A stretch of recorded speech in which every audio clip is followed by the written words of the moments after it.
So give me your kind of background. Talk to me a little bit how you got into this esports space and what's going on over there in Dallas. Well, so I'm actually in Galveston. Galveston. Okay.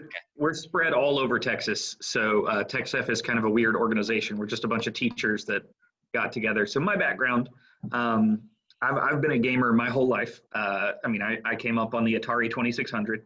That was my first console. I was mean at Joust back in the day.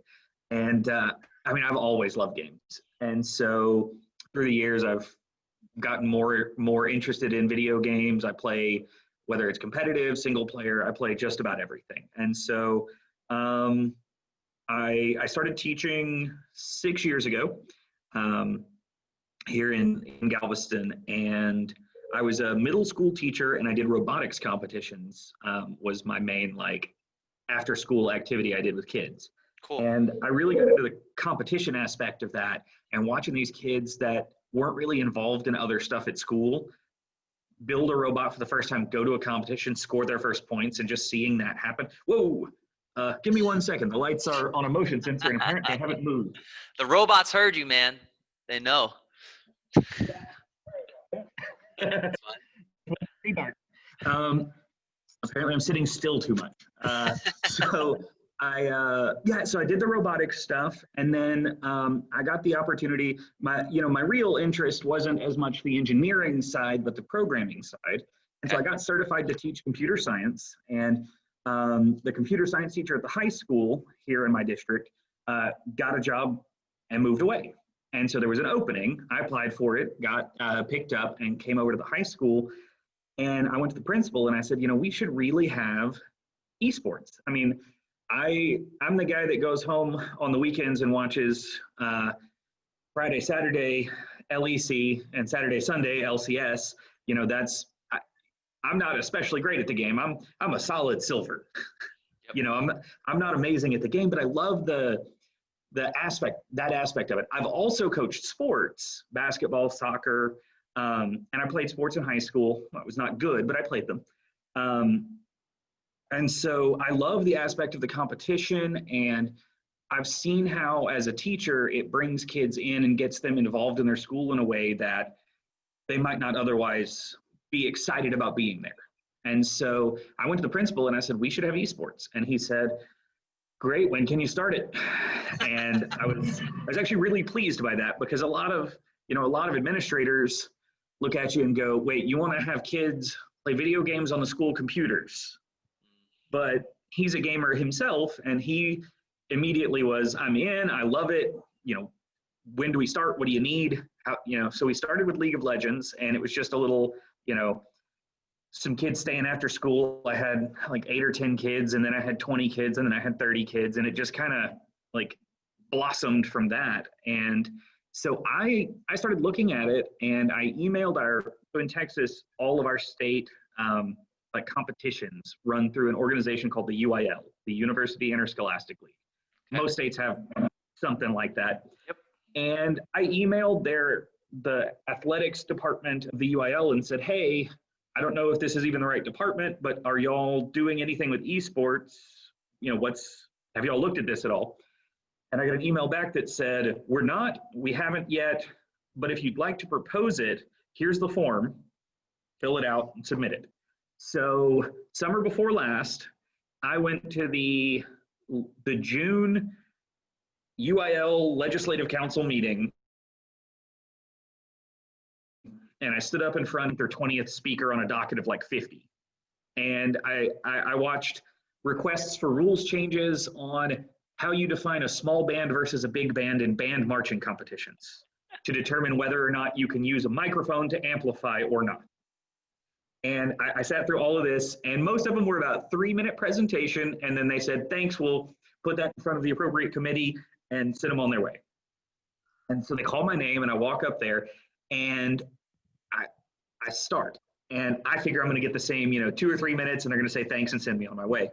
I was up there for almost 20 minutes, not me speaking, but the legislative council speaking, because they all were going, oh yeah, my district, because they're either most of them are either superintendents or athletic directors. Yep. And it was just, oh, my district started a program and it's really cool. And we've got like 100 kids that are playing these different games and we're really excited about it. And we got to get ahead of this and it's coming. And I was really shocked because I expected a lot of pushback and a lot of this, we don't understand, why would we do this? And what I got instead was, we absolutely need to be doing something about this. I got one guy, an older athletic director, who his only comment, he wanted to be clear, was that, I know it's coming, I know we have to do something about it, but esports is not sports, dang it. That was his whole contribution to the conversation. He admitted it was coming, he just did not want to be involved in calling it sports. That was his hard line in the sand. This isn't real sports. Okay, fair enough. Whatever. But they actually voted to move a proposal forward. But as with most state organizations, they don't move fast. They brought on robotics as their first new event in several years, 2 years ago, and that was a 6-year process from the time it was proposed to the time they actually incorporated it. And so I started getting antsy after 6 months. And there's the online leagues that are out there that are run by the for-profit companies that you can sign up for. You've got your high school esports league and your play versus and those groups. And the problem was, I didn't have a budget, right? I can't afford to spend $1,000 or more a year on my kids. I was an after-school volunteer, just keeping my room open and staying 2 hours a day, a couple of days a week. And so, I was looking for other options. And a guy from a district in the Houston area, Greg, was in the process of doing something similar at about the same time. And he went to High School Esports League's page and found every sponsor he could find and emailed them. And I was one of those sponsors. And that email led to a phone call, which led to some group meetings, which eventually led to the formation of TechSef, which is the nonprofit we started here in Texas. We're all educators. And our whole, some of the group on our board aren't even gamers. They're just here because they see the value in it. But basically, we formed TechSef with the goal of running our own league and trying to reduce or remove the cost of entry. You mentioned that one of y'all's goals is to try and expand access to esports and show parents why it's important. And we're kind of, we're in the same boat. I think, we line up very well there, because our goal is the kids that come to my club and the kids that come to a lot of the other clubs I've worked with, talked to, whatever. I've had football players, I've had basketball players, I've also had kids that do nothing else at the school and everything in between. I've got super involved kids, I've got the GT kids, I've got the STEM kids, I've got the completely uninterested in school kids, because video games transcend all of that at this point. Everybody games. And so we want the lowest barrier to entry, the most access, and that's really what we've spent the last 6 or 7 months working on since we incorporated. And we're actually very excited because we're rolling out our first season of organized play in about 2 weeks. So heck yeah, that's amazing. So, yeah. Dude, that's so cool. That's who would have thought you went from I remember that 90s show, what is it, that robot show where they just tried to destroy each other? Robot Wars. Robot Yes. Wars, that was it. I remember the 90s show, and it's Robot Wars, and I imagine you, and then just that was the esports of its time, though, in a way. Absolutely. Oh yeah. No, it's funny. One of our member schools, the coach there, he's a teacher and runs a program, but he was a professional gamer in the 80s. He traveled around for the American esports team that existed at the time. Guy by the name of Don Nauer. You should probably hit him up because he's got some great stories. And he traveled around and played arcade games competitively all over the country. Yeah. Super cool stuff. That's awesome. And if you can connect me with him, I would love to talk to him. Sure. Absolutely. He's like I said, he's got some great stories. But cool. Yeah, I mean, it's so surreal to look at. This time last year, I was running a small program at my school. I didn't know any of the people that are in TechSef now. I thought UIL will get to it in a couple of years, and we're just going to have to deal with the for-profit leagues for now, or NASEF, obviously, we've competed through them as well. But like they did an NHL tournament, and I live in Texas. My kids don't hockey. They Sure. don't Yeah. like, so it went from this very like just loose group of kids, and I was doing what I could in my spare time to I'm trying to build a platform and run statewide tournaments, and we're partnering with some of the esports professional groups in the state. Like we're trying to find sponsors, and Yeah. it's amazing how much has happened in such a short time, even with all of the 2020 that has happened. Yeah. So tell me a little bit about TechSef. Like, what exactly? Sure. How are you guys different than the high school esports league, the Play versus the AVGL? So I think there are really a couple of main differences for us. The first is we're all here. We're Texans. We're Texas-based educators. Everybody on our board of directors works in a school district in the state of Texas. None of us are. We're all volunteer. So none of us are making any money. Our long-term goal is to grow this to an organization that maybe has a couple of employees, but that's down the road, and that may never actually happen. It may always be volunteer, honestly. But we're here in Texas, so we have that connection to the local scene and what's going on here. So I think that's one of our big differences. We also, we have this focus on inclusion and building these programs up from let's get kids in the door. We want to work with the state of Texas and be, I don't know if you were a sports guy at all, but things like pass to play, being in attendance, that kind of stuff is really an important part of our athletics programs, and we have those same values in our competition. And so if a kid isn't on campus, they don't play. Now, obviously with COVID, things are a little different right now, but in general, our goal is to have it be not a kids sign up and play from home and they're doing their own thing and some adult signed off on it somewhere. We want it to be that in the classroom, learning those social and emotional skills that sports can teach, learning that practice and getting better and self-improvement. We also have a big focus on the curriculum side. Like we're kind of aligned with NASEF in that way. We want not this, here's a packaged esports curriculum, run an esports class. We want to tie it into the classes we already have, right? My campus, we have a beautiful green screen studio upstairs run by, he was actually, the guy who runs it has been recognized in the state of Texas multiple times for the program he runs. We have a morning announcement show that looks like a news show that goes out every morning, and they're doing green screen and they're doing effects and all of that stuff. We want to bring in shoutcasters and run that kind of stuff as part of it. We want to connect with that AV program and be putting out our top 10 plays of the week every week. We want to connect with your STEM programs that are already there. Not to say that, esports is just naturally STEM, and if they play esports, they'll be STEM people. We want to connect it so that they're running the program, they're designing local tournaments, they're putting on events, the competition's great, and I think we need to have that competition component, but it's not the whole focus. Sure. It's not just about playing against other schools. They're playing against the school just up the road that's our rival.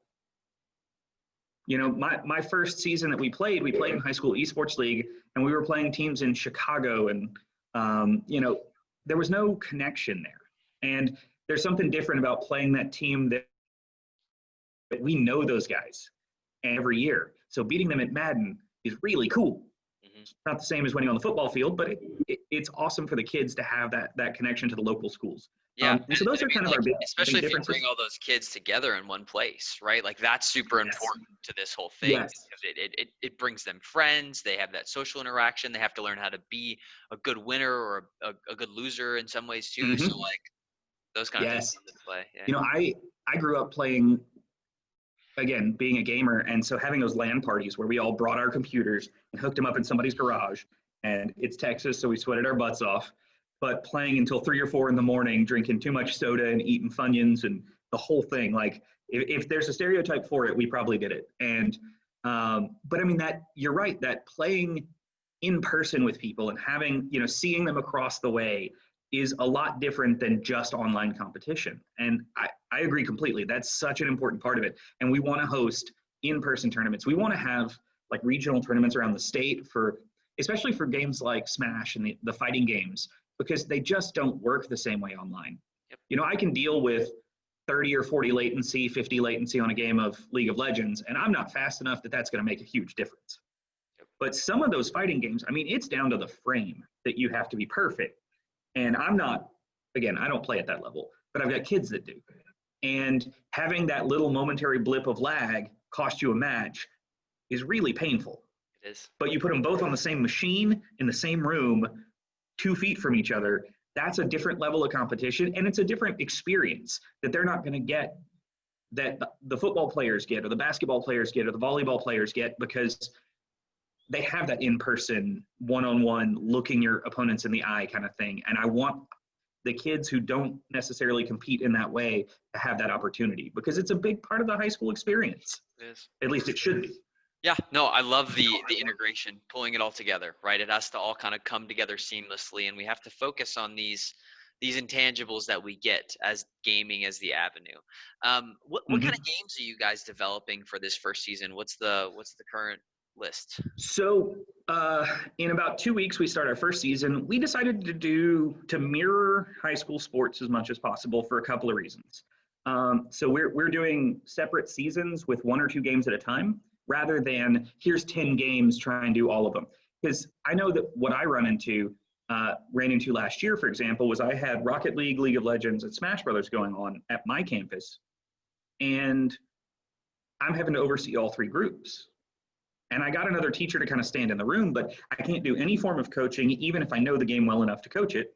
And it's just difficult to even be where I need to be with all that going on. And I know programs that are significantly bigger than mine, that have 5 or 6 games going on at a time. And there's just it's just, you're basically at that point just in the room, and that's about all you can contribute.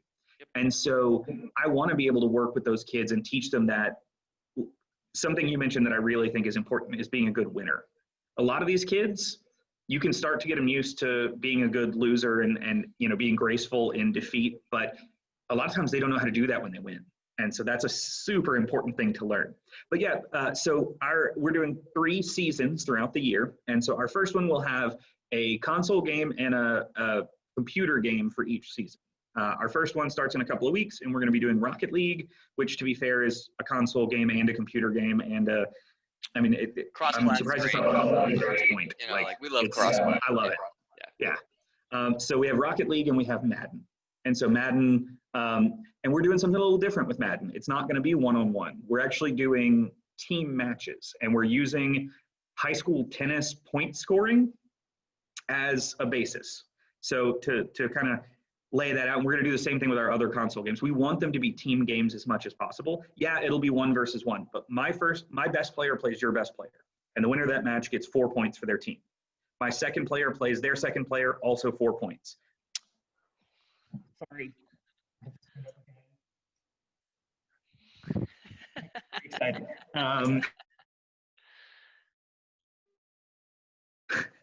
But yeah, in the 5th match matches with 1. A lot of high school individual sports do it. It prevents sandbagging, right? Taking my best player and beating up on your worst player isn't fun for anybody. And in this case, it would literally cost you points. And if you win, if your first player and your second player win, 3rd, 4th, and 5th matches only count for placements as far as tiebreakers. They still count for tiebreakers, so they're still important games. And generally, they're going to be played more or less at the same time. So you can't be like, oh, well, we know we won the first 2. We don't have to care about the rest. So you still have the kids playing to their best ability, pushing them. And so we're going to do something a little different there. Same thing with NBA 2K in the winter season. And we're going to run Overwatch as our computer game at that point. We haven't decided on our computer game for the 3rd season because we were really pushing for League of Legends, but Riot's newer community standards have made it so that that's not really an option for us. We don't want to, we thought NASEF was going to have a license and we'd be able to do it through them, but that has not worked out. So we're in the process of reevaluating that spring season, what our computer game will be. Our console game will be FIFA. So we're doing 3 sports games for our console games and then 3 computer games. And like I said, the 3rd one's up in the air. And hopefully we start making progress on COVID and we can have some in-person events, because we would love to have some Smash Brothers tournaments, maybe some Hearthstone or Legends of Runeterra or, another CCG, something like that. Yeah. But a lot of that just is really up in the air right now because in-person events aren't really an option until things are in a better place. And so we're hoping in the spring. Yep. So I'm from Denton, Texas, if you know where that is. It's north of Dallas. Nice. Oh, yeah. So, and one of the first things I did was I kind of traveled the United States and went and met a lot of other pro esports orgs. So got to meet the Optic guys that are up there, Envy, the Complexity guys, got to see kind of all their spaces and what they're building. The Arlington Esports Stadium. That place is place is amazing. It is. It's pretty sick. So there's a lot of, I kind of can see this national thing that you guys can build. You have these qualifiers essentially, and then maybe you can partner with some of those folks in order to run some kind of, big tournament. And I know Dallas and especially Texas is really good about having different LAN centers that you can utilize too, especially if people don't have stuff. And I bet they would want to partner in some way. So that's a cool avenue as well. And we are, we've reached out to and spoken with the Arlington Esports Arena's people. We've had meetings with them. We've met with Envy. We've met with Complexity. We've met with, we were working with Chris Diapollonio from Outlaws before he left the Outlaws. We are trying to make those connections. And a lot of where we're at right now is sort of, since this is our first season we're running, there's a lot of, I think, wait and see that, do we really do what we say we're going to do? Are we really going to put on what we say we're going to put on? But we've been fortunate enough to get some verbal commitments on, and I'm not spilling the beans on anything because I'm not the person handling sponsorships. I'm the guy that has to figure out how to make the rules work for the games. I think my official title is CTO on the board, but my real job is Chief Gaming Officer is what they call me. So. And so that's kind of my side of things, but we have been very fortunate. We've gotten some commitments that should allow us to keep everything free this season, or this year. So any school that wants to sign up is going to be able to just go to our website and sign up. They can get their teams registered. We'll be rolling out the actual team platform, I believe, next week, and start putting together our seasons, and we're kind of operating. We had all these plans, and then COVID and everything else of 2020 happened, and so a lot of our plans have changed. Our long-term goal is to actually have districts and regions, a lot like all the other sports do, so that you're primarily playing during your 6 or 8 week season, whatever it is, against schools in your area that are roughly the same size. And then that will feed into like regional and state level events that would hopefully be in person, maybe at that esports arena in Arlington, or again, like you said, there's places all over. Texas is a really great place for growth, and I'm really excited to see where it goes because there's a lot that can happen here. Yeah, I think it's awesome. So if somebody is watching this and they're from Texas, where's the website and how can they get in contact with you if they have more questions? So the easiest thing to hit up is our website, texsef.org, texsef.org, and that has most of our information there. We actually have a Discord that if you reach out to me, Patrick at texsef.org, email me there, and I can get you added to our Discord, which we have one for adults, and then we have one we're about to roll out for the competition season that students will be able to be on to communicate. We have a Twitter at TexSef. You can hit us up there. We're trying to be as accessible as possible. So any of those are options. We have our Twitch channel. We've done some stuff there at TexSef1. And the reason for the one is because we plan to have multiple streams going, and it just seemed easier to do it that way.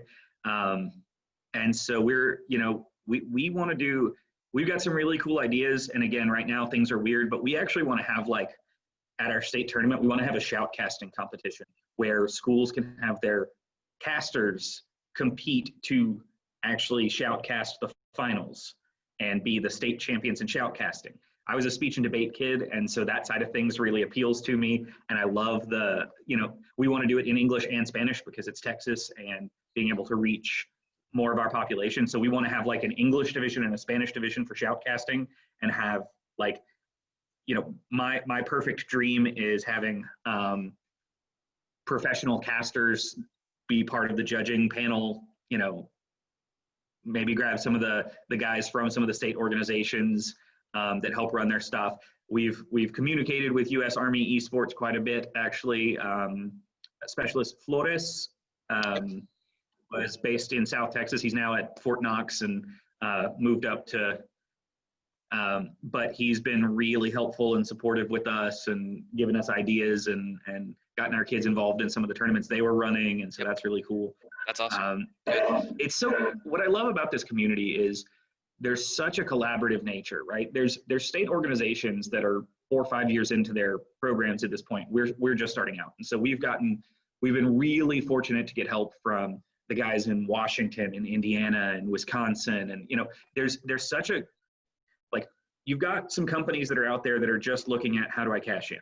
And there's plenty of that out there. Some of the platforms that are like, oh, we'll run your tournament for you. It'll only cost you $30,000 a year.